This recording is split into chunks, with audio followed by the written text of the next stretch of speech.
हम तो सिर्फ हैं अक्षर, कौन हमें मारेगा, वक्त हमसे हारा है और वक्त हमसे हारेगा, वक्त हमसे हारा है।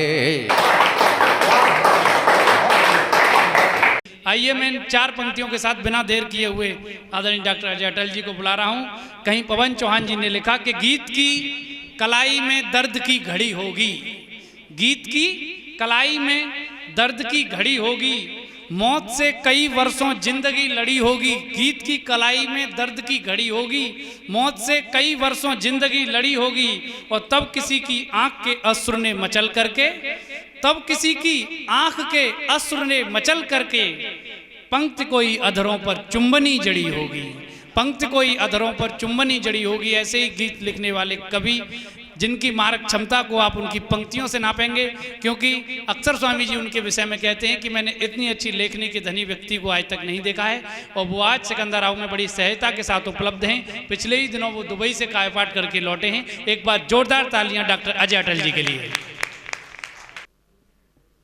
कि हम तो सिर्फ हैं अक्षर, कौन हमें मारेगा, हम तो सिर्फ हैं अक्षर, कौन हमें मारेगा, वक्त हमसे हारा है और वक्त हमसे हारेगा, वक्त हमसे हारा है और वक्त हमसे हारेगा। हम सरस्वती के सुमन, हम सरस्वती के सुमन, गरना कौड़ियों में बिके, एक दिन समय अपनी आरती उतारेगा, एक दिन समय अपनी आरती उतारेगा। हम तो सिर्फ हैं अक्षर। कविता क्या है? आदमी को, बहुत बहुत धन्यवाद भैया। कविता क्या है कि आदमी को अमरता प्रदान करती है। कविता, जो कोई विचार कविता में ढल जाता है तो वो विचार भी अमर हो जाता है। इसलिए आपने देखा है कि आप मुस्लिम धर्म ग्रंथ लें, हिंदू धर्म ग्रंथ लें, वो सब कविताबद्ध हैं, कविता में हैं। ईश्वर, हमारे यहाँ कहा गया है कबीर मनीषी प्रभु स्वयंभू, ईश्वर स्वयं कवि है और उसने जो पैगाम दिए हैं वो शायरी में है। क्योंकि कविता, नारे हैं, मशहूर हो जाते हैं, तुम मुझे खून दो मैं तुम्हें आज़ादी दूंगा, या कुरान की आयतें आप देखिए तो वो सब रदीफ काफ़ी है, उसमें फिट है, सेट है। तो इसीलिए आज हम लोग याद कर रहे हैं पौरुष जी को। उसका कारण है कि उनके जीवन में कविता थी। कविता व्यक्ति को अमर बनाती है, ये बात है। और कुछ पंक्तियां देखिए, सुनाऊं कि छोड़कर बुद्धि का पर्वत हृदय की झील में उतरें। छोड़ कम लोग हैं और मैं समझता हूँ बहुत समझदार जानकार ही लोग हैं, इसलिए कुछ पंक्तियां मैं आपको सुना देना चाहता हूँ कि छोड़कर बुद्धि का पर्वत हृदय की झील में उतरें, जहाँ पर खिल रहे नीले कमल उनको निहारें हम, उन्हीं फूलों से निर्मित नाव में बैठे हिलोरों का लचीला नृत्य छूलें, दूर तक जल में बिहारें हम, सभी चिंताओं का पाषाण पिंजड़ा तोड़ डालें, अब उड़े नीले गगन में मोर पंखी पर पसारें हम, अनोखे अर्थ ढूंढें शब्द के वन में करें विचरण, चलो कविता पिएं कविता जिएं कविता विचारें, चलो कविता पिएं कविता जिएं कविता विचारें।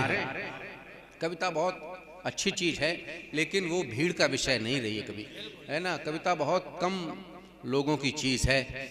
अब वो भीड़ जैसे जैसे आई है तो इसलिए कविता का स्थान भी नीचे गिर गया है, वरना ये कहा गया है कि कविता जो है बुद्धिमान लोगों का विषय है। चलो कविता पिएं कविता जिएं कविता विचारें हम, कहें फिर मेघदूतों से खड़े जो वृक्ष जामुन के उनके फूल की मधुगंध से गंधित पवन अब भी। हमारे भारतीय साहित्य में कालिदास का मेघदूत और मेघमार्ग और गोस्वामी तुलसीदास का रामचरितमानस, यदि इन दो ग्रंथों से या कालिदास से या तुलसीदास से आप परिचित नहीं हैं, उर्दू में आप अल्लामा इकबाल से अगर आप तारुफ नहीं रखते हैं तो ये समझिएगा कि आप भारतीय साहित्य से अपरिचित हैं। इन चीज़ों को समझिए। तो कहें फिर मेघदूतों से खड़े जो वृक्ष जामुन के उनके फूल की मधुगंध से गंधित पवन अब भी। चलें मानस किनारे राजहंसों से करें बातें, जहां पर हैं रजत वर्णी सितारों से सुमन अब भी। वो पर्वत की ढलानों पर खड़े जो देवदारों से लताएं सोम की लिपटी हैं, उनके पर्ण तोड़े हम। बनाए पे ऐसा जो कि हो मदिरा से भी मादक, फिर उसमें चंद्रमा की 4-6 बूंदें निचोड़े हम। बनाए पे ऐसा जो कि हो मदिरा से भी मादक, फिर उसमें चंद्रमा की 4-6। देख कविता कैसे जन्मती है। कली बेला चमेली मालती जूही की चंपा की। हाँ साहब, कली बेला चमेली मालती जूही की चंपा की। अब तो ऐसे कवि हैं कि वो फूलों के भी नाम उनको नहीं मालूम, भीड़ बढ़ रही है। कली बेला चमेली मालती जूही की चंपा की, सभी ले एक प्याले में नया आसव बनाए हम। हिमालय के शिखर जो अनछुए हैं आज तक अब तक, वहां से एक अंजुरी बर्फ ले उसमें मिलाएं हम। और कल्पना के जगत की है मेरी शब्दों की मधुशाला, जिन्हें है प्यार हिंदी से विनत उनको बुलाएं हम। करें फिर वारुणी संधान की पूरी सभी शर्तें, चलो चंदन के वन में बैठकर तुमको पिलाएं। करें फिर वारुणी संधान की पूरी सभी शर्तें, चलो चंदन के वन में बैठकर तुमको पिलाएं। चलो चंदन के वन में बैठकर तुमको पिलाएं हम। एक गीत सुनाकर मैं विश्राम ले लूँगा और मैं समझता हूँ एक कि पौरुष जी के स्मरण में यही एक कार्यक्रम। कुछ कहना चाहते हैं तो मैं एक शब्द जो तलाशता रहा, चलो एक 4 पंक्तियां उसकी सुनाकर एक पिता के महत्व को रेखांकित करता हुआ गीत सुनाना चाहूँगा, क्योंकि प्रासंगिक बात भी है। शब्द जो तलाशता रहा, अर्थ उससे क्रुद्ध हो गया। ठीक है ना, हम कितने भी पढ़ जाएं लेकिन हमें नौकरी नहीं मिलेगी। परमात्मा चाहता है कि आप फकीर बने रहो और ऐसे ही भटकोगे तभी संसार को कुछ दे सको। शब्द जो तलाशता रहा, अर्थ उससे क्रुद्ध हो गया। और जिंदगी के हर पड़ाव में दर्द चरणबद्ध हो गया। तो सुतासम दुलारता रहा, उम्र भर निखारता रहा। जब जवान हो गई कला, तो कलाकार वृद्ध हो गया। जब जवान हो गई कला, कलाकार वृद्ध हो। बहुत बहुत धन्यवाद यासीन भाई, शुक्रिया। क्या है कि ये ऐसा फन है कि जब कहने का सलीका आता है, शऊर आता है, तब तक जो है बुलावा आ जाता है कि भाई चलिए आप। बड़ा मुश्किल जॉब है ये कविता करना। जब जवान हो गई कला, तो कलाकार वृद्ध हो गया। और 4 पंक्तियां देखिए, याद आ रही मुझे। ये है कि वो नई सोच क्या लाएगा, वो नई सोच क्या लाएगा। चल रहा जो लकीरों पे है, वो नई सोच क्या लाएगा।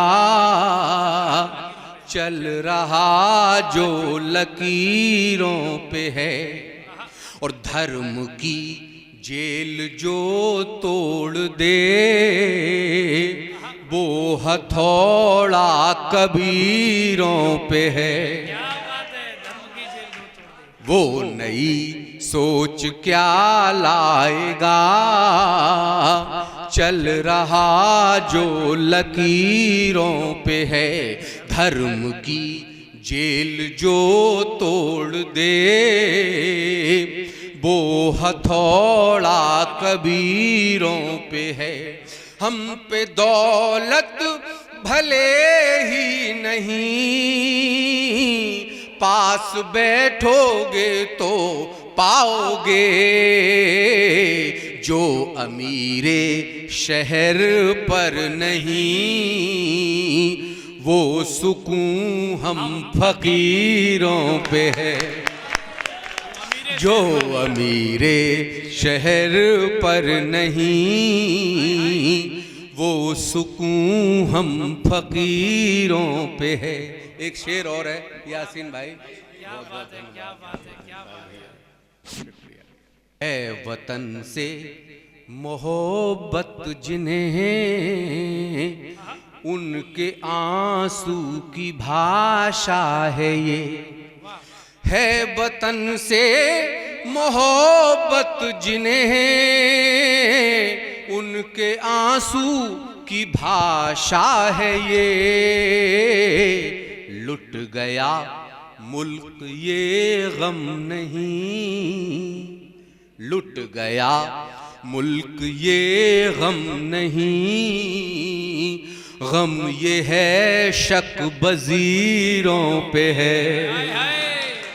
लुट गया मुल्क ये गम नहीं, गम ये है शक बजीरों पे है।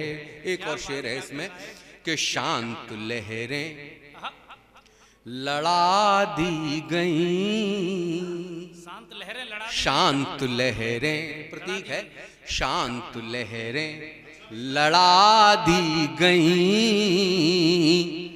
कश्तियां गर्क कितनी हुई, शांत लहरें लड़ा दी गईं, और कश्तियां गर्क कितनी हुई।